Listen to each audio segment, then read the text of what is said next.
The podcast you are about to listen to contains at least one of the following: strong language, disturbing topics, abusive opinions, generally things that aren't appropriate for little kids or overly sensitive people.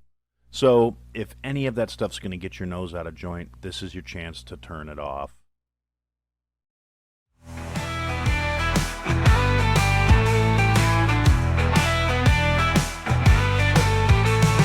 Feelings don't matter, so brace yourself tight.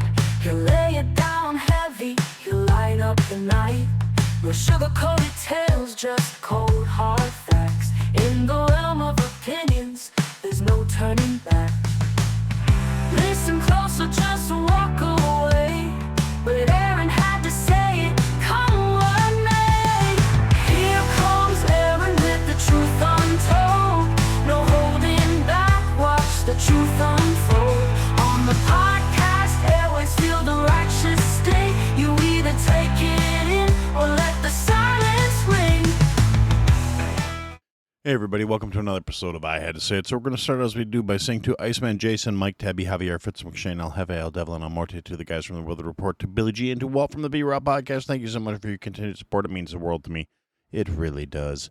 So we're going to start out with a little light housekeeping here. This past weekend, I sat down with George Fontes of the World Ablaze podcast. I mentioned it previously, and I talked it up a lot on the Weathered View on X with Bruce and the guys all last week.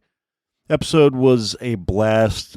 George and I had a really good conversation. This is the second time we've sat down and talked together. Good dude. If you're not listening to his show, you need to go check it out. He's got some solo episodes where he's just kind of, riffing like I do. He's got episodes where he talks to guests. That's how we initially wound up linking up, as he had me on to talk. It was a good time. We decided we needed to do it again. George came on to grace us with his presence, and we wound up shooting the shit for a little under 3 hours. It was a really good conversation. We touched a lot of bases, covered a lot of subjects. The cleaned up edited version will be out. Cleaned up is not the right word. Just the slightly more condensed edited version will be out on the free feeds on Friday. Or if you want to get early access to the uncut version, you can sign up to be a supporter along with all those fine people whose names I just mentioned by going to patreon.com/I Had to Say It podcast, or to buy me a coffee, I Had to Say It podcast, and sign up for the membership there. It's, $5 a month. That's right. For the price of just one cup of overpriced Starbucks bean water, you could support your favorite ranty, angry fat fuck in his eternal quest to, well, honestly, my income from this show just kind of goes to balancing out all the shows I support. But, just being square would be a fantastic thing for me. I would love if the show ever took off and I actually started making money from it. That would be great, too, because Lord knows I'm getting tired of being poor, but at the same time, I do this for the lulz, and I do this for the love, and I love that you guys listen to me talk.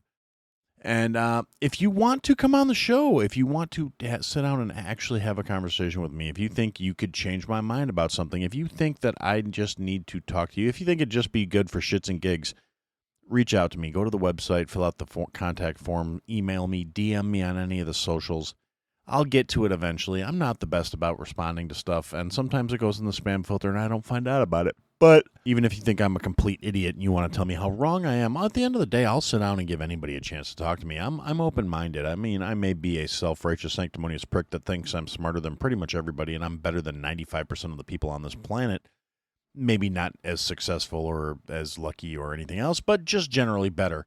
Because let's face it, I'm gotta do tell myself something to keep myself above the ground, and maybe just tell myself I'm amazing and everybody else sucks is what I need to cope. But don't judge me. That's just how I deal with things.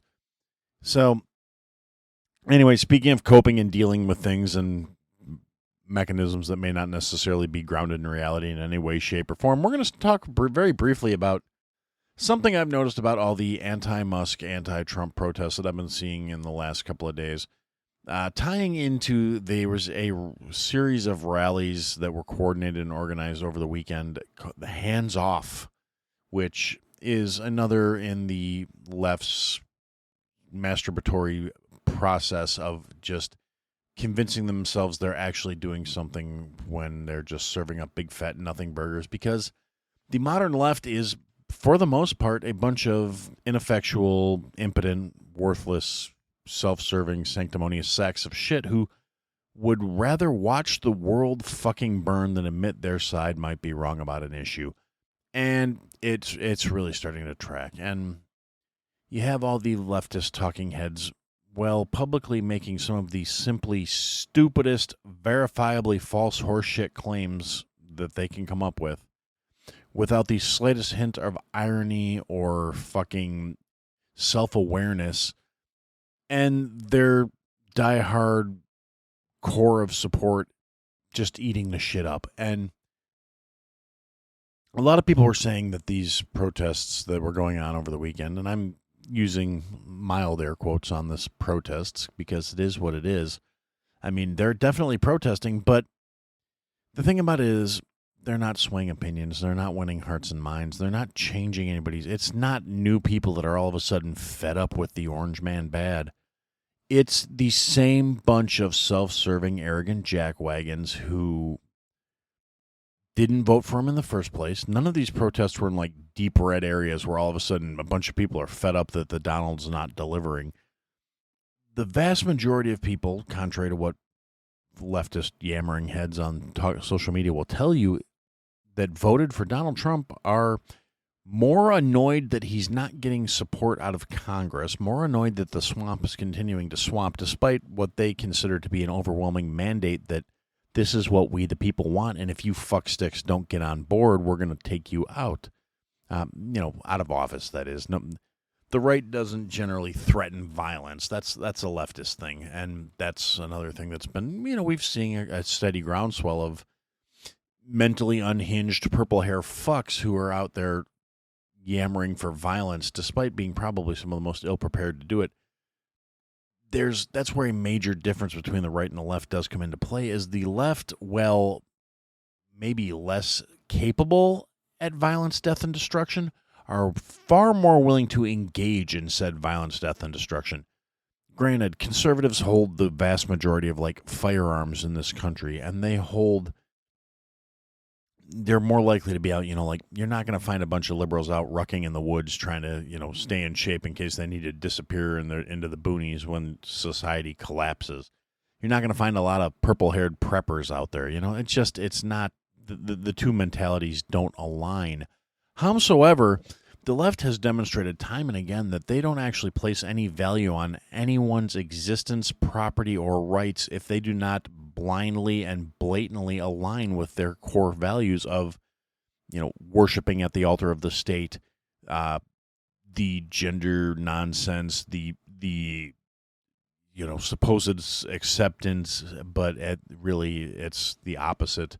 The blind hatred for anyone who doesn't completely align with your values, beliefs, and ideals, and the socialist horse shit that has never functionally performed in a single instance where it's been implemented, but every single one of these fucking retards will defend with their dying breaths that this is the way and the truth and the light and capitalism is evil and blah, blah, blah, blah, blah.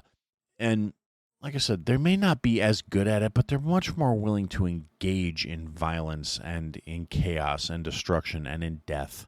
And when you get a mass of inept motherfuckers out there willing to perform acts of violence, chaos, and destruction, being on the restrained, adult, mature side of things can be very dangerous because it's very easy to be overwhelmed by sheer numbers and volume.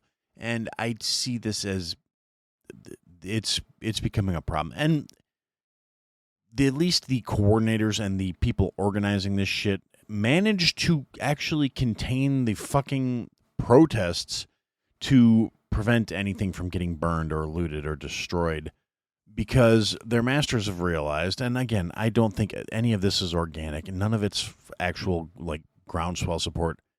The people are saying, oh, well, we weren't paid to be here. We legitimately believe this. There was 100,000 people here. There was 10,000 people there. There was thousands and thousands of people flooding the streets, and millions of people cumulatively protested it against Donald Trump. Well, the thing about that is, these millions of people that protested against Donald Trump Well, they may have not been receiving direct financial compensation. And a lot of these like day-to-day protesters, the people outside of Tesla dealerships, the geriatric fucks that are out there, getting wheeled out of their fucking assisted living community to go down and hold a obviously professionally printed sign in front of a Tesla dealership. Some of them are being compensated on a day-to-day basis. There's actual video out there of people who have been, hidden camera, thought they were talking to other fucking leftist retards, discussing how the pay structure works, how much they were making. Oh, how much are you getting to be here? Things like that. And so these things are definitely not organic. They're coordinated. There's been there's a guy on video who literally admitted to he just got back in the country because he was in Europe under a USAID program, and he was told to come back because of the financing being cut. And he's out there protesting Trump and Elon, saying he's pissed off about vets losing their benefits, which is not happening. Just as a footnote, all the shit that the Democrat talking heads are pushing right now, that Trump and Elon are going to eliminate Social Security and Trump and Elon are going to eliminate veteran affairs. No, they're really not. And that's the thing. I mean, the simple fact of the matter is Trump, Elon, the fucking people in charge of the Social Security Administration have all flat out stated nobody's going to lose their payments if they are actually supposed to be receiving them. Auditing fraud, auditing waste, streamlining the bureaucracy, none of that is costing seniors their Social Security, despite all the fear-mongering out of these worthless fucking political cunts. Now, the same thing is being said for the VA. The VA has more fucking employees than we have active duty military in this country right now. I mean, literally every active duty veteran in this country could have their own personal VA rep, and there would still be extra people without a fucking assigned vet. It's utterly ridiculous amount of waste, particularly for any vet you talk to. I don't know a single one who said dealing with the VA was a good experience, with the exception of one guy who was a fucking senior citizen when I knew him. He was a wonderful human being, a great guy. He said he had a good time dealing with the VA out of Chicago, but only since 2016 when everything was reformed under Trump version 1.0. And this was a great dude, great guy. I met him at the YMCA when I started trying to get back into shape, and he passed away, unfortunately, and I missed him. Great dude. His name was Ralph. He was a fantastic person. But yeah, he was the only person I've ever actually talked to who was like, yeah, no, the VA's been fantastic for me. So, I mean, and like I said, exception doesn't prove the rule. He's the exception that proves the rule. That's what I'm trying to say. And so people are out here stumping, rolling in the streets, protesting the exposure and elimination of waste and fraud and mismanagement and bloated bureaucrats. So you got to stop and really ask yourself, are these the people that I really want to be put in jeopardy by? These are people without any actual ability to process things from a position of logic. And this was all intentionally. We got to this point deliberately through manipulation by the powers that be.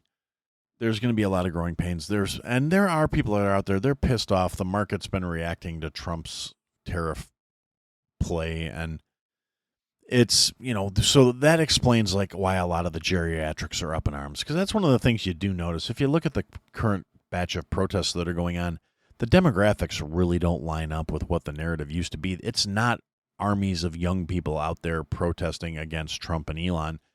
It's a lot of fucking boomers who all of a sudden their nest egg is fucking evaporating because of panic selling in the stock market. And, a little correct. And that's the thing. The numbers, anyone with, financial understanding. I mean, I have a very basic understanding of how the market works.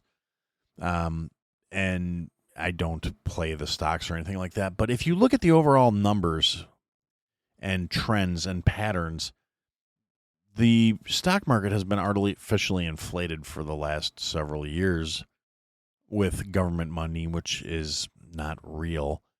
It's taxes. It's not investments. It's a lot of people made a lot of money, you buy low, you sell high. And if you look at the overall data, I mean, yes, there was a dip, but we are not anywhere near low levels of trading. I mean, we are still higher than we were 5 years ago. We were higher than we were 2 years ago on the NASDAQ and all the other averages. And the first day of actual trading after Trump's tariffs went into effect, one of the markets closed in green. None of the markets lost more than 1%. So, I mean, none of the U.S. markets. I haven't looked at any of the foreign markets. I don't know what the knee-high's at or any of that other shit. But it ultimately, a lot of panicking going on, a lot of people being reactive jackasses. A lot of senior citizens out there in the streets, taken to the streets because they're the only, as I've said before, they're the only remaining consumers of mainstream media, and so they are only getting the official narrative from the fucking leftist, criminal, liberal media, to borrow a phrase from one of my, from my youth, I used to listen, I don't know, the guy's had some presence on there, he's feuding with Stern and everything, but Mancow Muller used to have a radio show in Chicago when I was a teenager. And he used to throw that phrase around a lot, the criminal liberal media. And at the time, I listened to him because he was entertaining, but I thought it was kind of like, dude, what's going on with this fucking guy? But he was right. 25 years ago, he called it. The criminal liberal media is a very apt description of what we're dealing with here.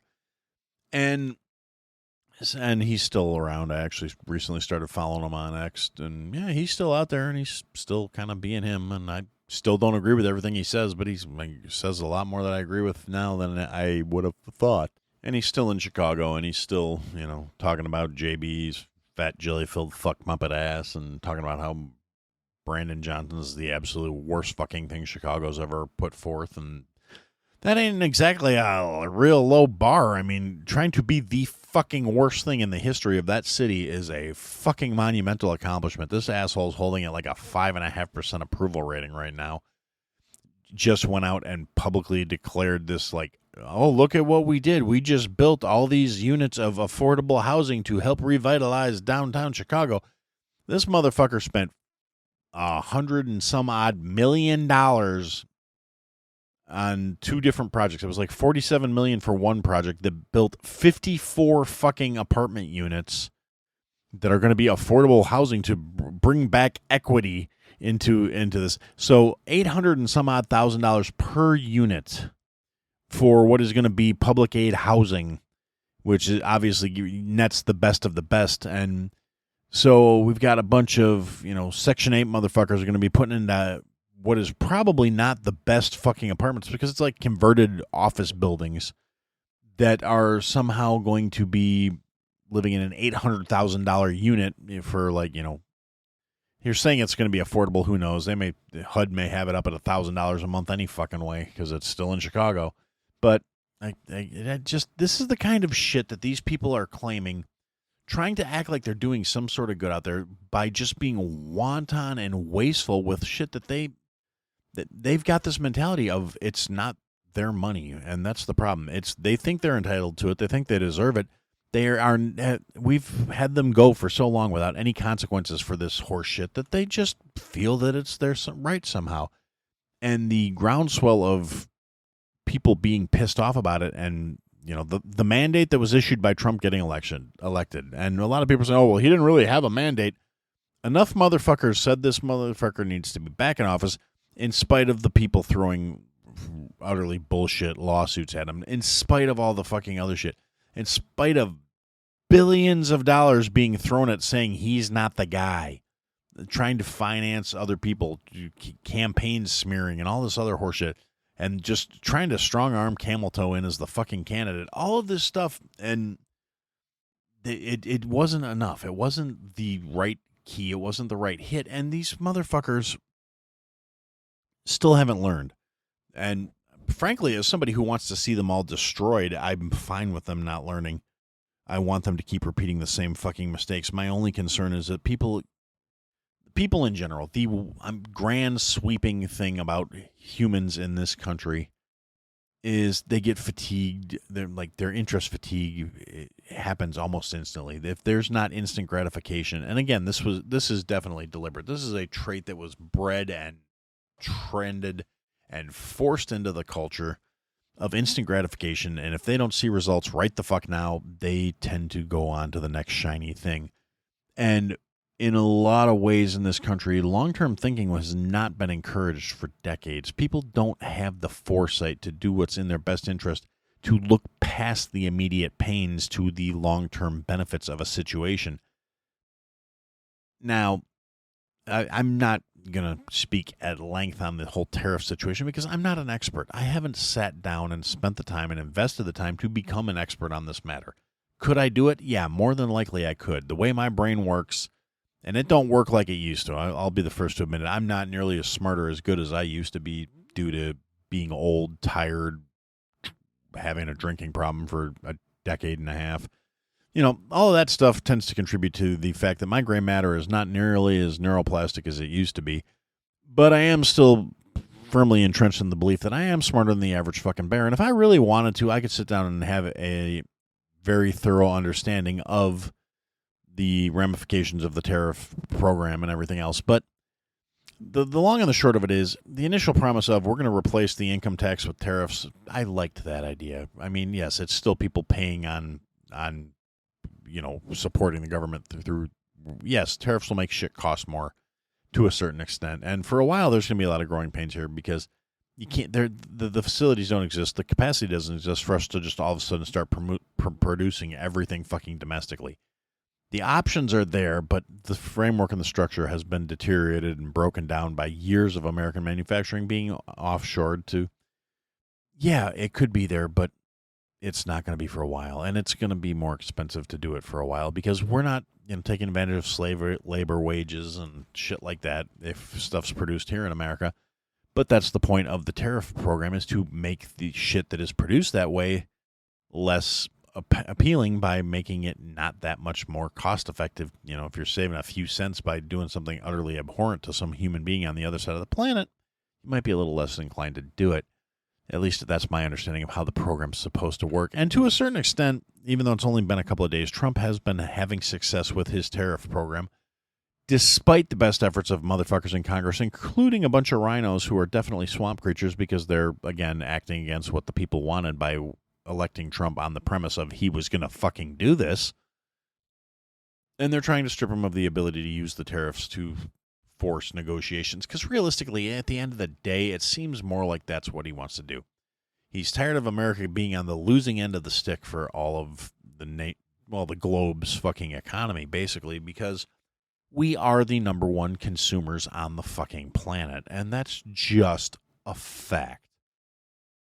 So he feels like, well, if we're going to be consuming and our money funds everybody else's economies, they shouldn't be tariffing things we want to sell in their countries when we don't tariff the shit in their countries. Hence the term reciprocal tariffs. Now, I don't necessarily think the intention was to actually have all this shit stay. If you actually sit down and, I haven't finished it, but read The Art of the Deal. Trump basically outlines his approach to doing things, and that's more or less how he's trying to run the government at this point. And to a certain extent, it's showing, that it works. He's already had multiple countries come to the table and go, look, we need to work something out. The president of the EU has already said we would be willing to discuss a free trade agreement with no tariffs between member unions and the United States as long as you drop the tariffs on our merchandise. Because at the end of the day, yeah, it's going to hurt the American bottom line to all of a sudden we have to start paying more for everything. And, certain things are going to stop being a priority. Luxury items are always the first to go when you have to focus more on survival to do the things. And yes, will it possibly bring industry back? Trump's already secured over $1 trillion in promissory, spending from companies in the next 5 to 10 years to return manufacturing back to the United States. They're ramping up car production in Indiana in an existing facility to levels that haven't been seen since the early 2000s because they want to avoid paying tariffs on cars. It is having an impact. It is moving the needle. Is it an instant change? No. Is it automatically going to fix all the problems in the world? No, it's not. But the problem is we're dealing with 40 years of degradation, the deterioration of production capacity of the American standard of life, of the middle class losing the ability to produce things because somewhere somebody sold the lie that we were going to be more of a mental economy as opposed we were going to be the society of ideas and everybody else could handle the little tedium of fucking producing shit. Let Kwang Chang Twang and fucking Zongding province worry about making the fucking iPhones. We're going to just come up with the ideas behind it. And our ideas are going to be so worthwhile and so valuable that we'll have an entire economy based around knowledge and wisdom. Unfortunately, that's a fucking pipe dream because the vast majority of people, particularly in our current situation, are too fucking dumb to contribute in that manner, and their ideas aren't worth anything. That's the problem. You can't just monetize stupidity. I mean, you can. There's a lot of people who have done it. Look at reality TV. Look at celebrities. Look at the Jersey Shore. Look at fucking, Sister Wives. Look at My 500-Pound Life. Look at fucking Teen Mom 1 through 47 or whatever the fuck they're on now. Look at all the people who got famous for being stupid sacks of shit.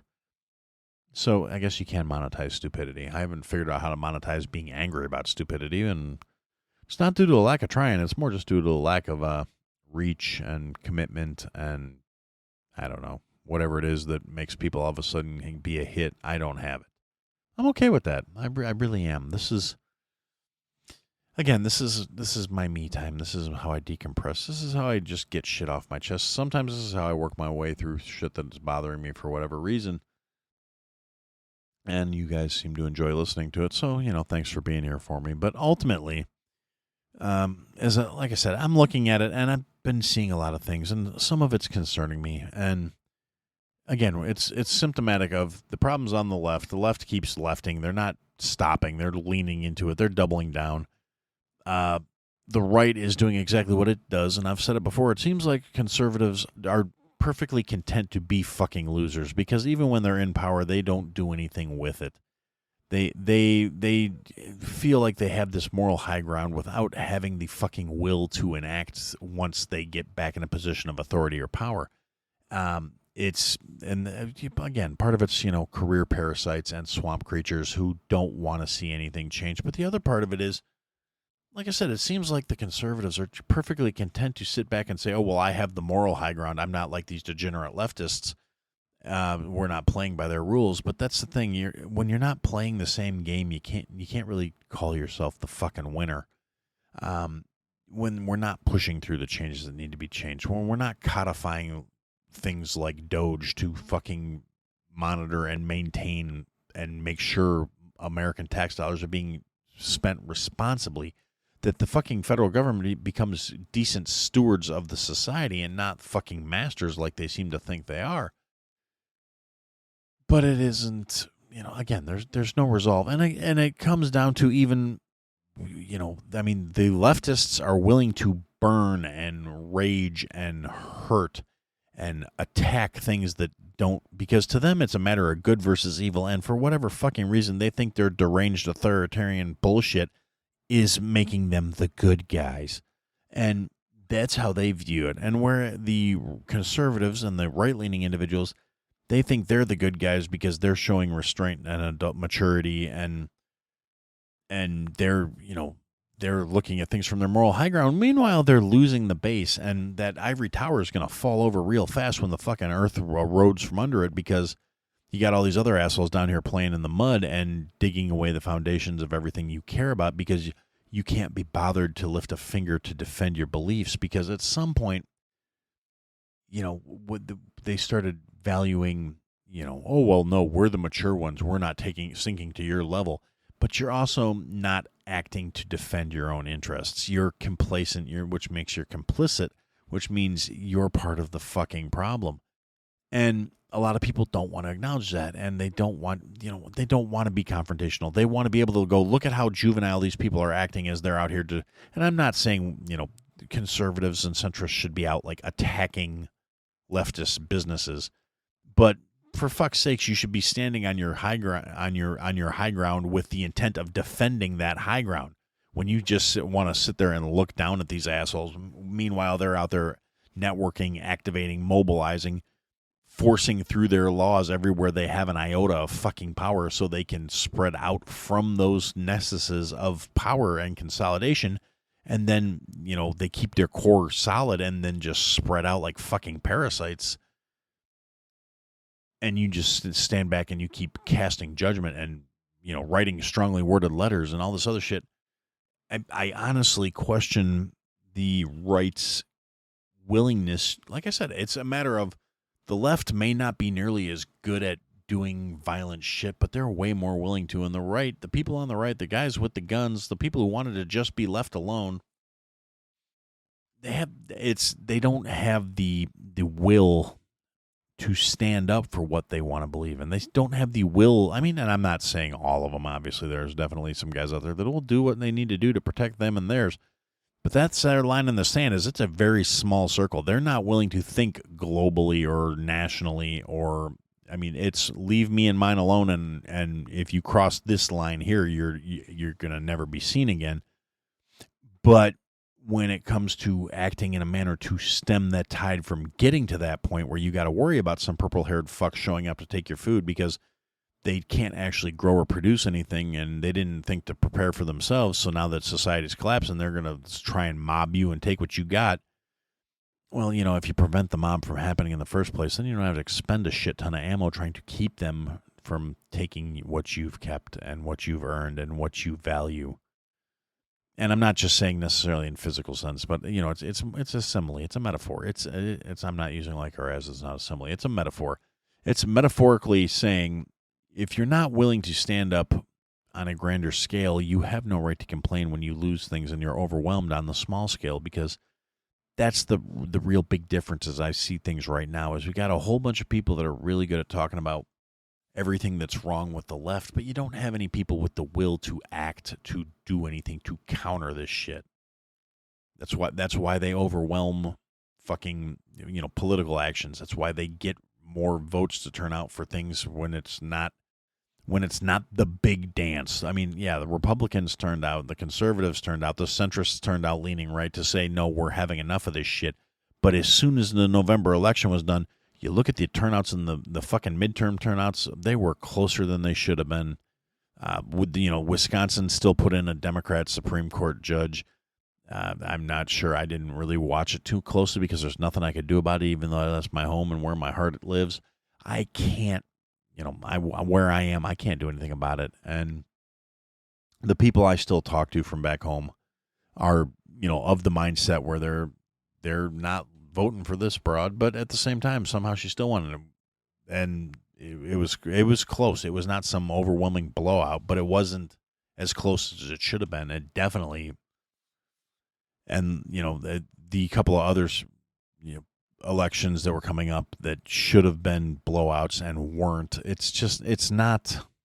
The only good thing about the Wisconsin election is they did pass a state law requiring voter ID, so it will get a lot harder to cheat. But on the other hand, they put in a Democrat Supreme Court or state Supreme Court judge who is going to, already said as she was campaigning, they're going to gerrymander a bunch of districts, and they're going to change it where they're going to get more blue seats in the Senate, and it's going to be it's going to be problematic if we don't see some real progress here by midterms or some stellar fucking candidates coming out of the right for the next upcoming cycle. The fact that they elected Trump's not going to fucking matter, because nothing's going to get accomplished. He's getting stymied already by the fucking swamp machine doing what it does. The Democrats are blatantly running their own version. They're saying, oh, we need a shadow government to contradict what's going on here. They are blatantly violating the Constitution, and nothing's being done about it. No, the Republican-controlled Congress and Senate, and it's as impotent and useless as it's ever been. They're showing no spine, no backbone, no commitment to the issues, and I can't say I'm surprised. I mean, it is what it is. I mean, right now the Democrats, the best candidates they can field are like Crockett and AOC and fucking Bernie, who's 80 fucking 3 or 4 years old at this point. By the time the next election rolls around, he's going to be damn near dead if he's still alive at all. And and these are the best they can float, and we still have to legitimately be concerned about holding any sort of power to keep these motherfuckers in obscurity where they should be fucking heading to anyway. The Democratic Party should be eating itself alive, but again, the Republicans can't be bothered to, deliver, and the left is really good at coming back from being fucking utter garbage because they're insane, so they're committed. They don't deal in rational thought. They don't deal in anything except for emotion and fucking juvenile self-validation. So it's real easy to get them committed to doubling down and tripling down. And you see these assholes out here. And as of a recent poll, as of today, I was reading something that says 55% of the leftist protesters they interviewed think it would be within reason and valid to execute and assassinate Donald Trump. 47% would like to see Elon assassinated as well. For finding and exposing fraud and corruption, they want these men to die. These are not mentally balanced people. These are unwell motherfuckers who have been fostered and nurtured in a sense of unwellness by the culture that is weaponizing these fucking retards to drive an agenda that is anti-American. I mean, it's globalist horse shit. I would really love to see the globalist movement collapse because there was globalists who were saying if Trump gets elected, we're done. And I would love to see that actually be the fucking case. But, most of Europe is still content to allow, the Islamic hordes to take over their countries. We don't have any crusaders left. We have nobody willing to fight and push them back. So the UK is becoming an Islamic caliphate. A lot of countries throughout Europe are being overwhelmed. And now they're trying to build an Islamic city here in Texas, which the judges are saying no fucking way. That's violating all sorts of fair housing agreements and everything else. And I know some Islamic people that I'm fine with, but the extremists, as with any organization, are the problem, and they are the ones who are saying, because Islamic extremists do not go to countries to assimilate. They go to them to conquer them, to overwhelm them, to institute Sharia law, and to establish a caliphate or an organization or a country or a city that is fundamentally incompatible with Western ideals, values, beliefs, any of that shit. And unfortunately, the spineless mentality behind the supposed conservative Christians that everybody wants to talk about how they were the bad guys, they don't have any spine to stand up to people that actively want to see them destroyed. So whether it be religious fundamentalists or, like I tend to refer to the leftists as, their religion is the state, they're still fundamentalists. They're still fucking crazy. They're still insane. They're still willing to and able to justify in their minds any horrific, miserable, self-serving, violent, destructive acts because it furthers their agenda. And it's okay because their God, whether it be the state, socialism, Allah, fucking, the flying spaghetti monster, whatever particular set of extremists are operating with this mindset of it is justifiable because my belief structure says it is right. And like I said, the leftists are willing to start doing this. They're becoming more and more agitated, more and more violence. We're seeing more instances of violence. We're seeing that the people that are organizing it understand that is a problem because, like I said, they had to actively have the news media outlets reporting about how all these hands-off rallies were nonviolent and nothing was destroyed or burned. When it's an accomplishment that you can get your followers out in public in a group and have them act civilized, when you need to draw attention to the fact that nothing got destroyed, when people are surprised that nothing got fucked up, you might be the bad guy. You might be the fucking problem. But again, it's all acceptable because it's done in the name of their gods and their idols and their false horse shit. Not that I'm particularly, saying I'm not trying to make this a religious stance because I'm not a religious person. I don't agree with religion in terms of a religion organized. I see it as a way to corrupt system that is about control. It's not about an actual relationship with a higher power for the most part. There are always exceptions to the rule. There are always people that have their personal relationship with God or whatever particular deity they follow, and that's great. I always say I'm never going to fault someone for having beliefs as long as they don't believe their beliefs somehow give them dominion or rights over another human being. And that's my belief. But I don't know, I'm kind of talking in circles here, but I'm just, like I said, I'm just trying to work through shit, and you guys are just along for the ride, and I appreciate it.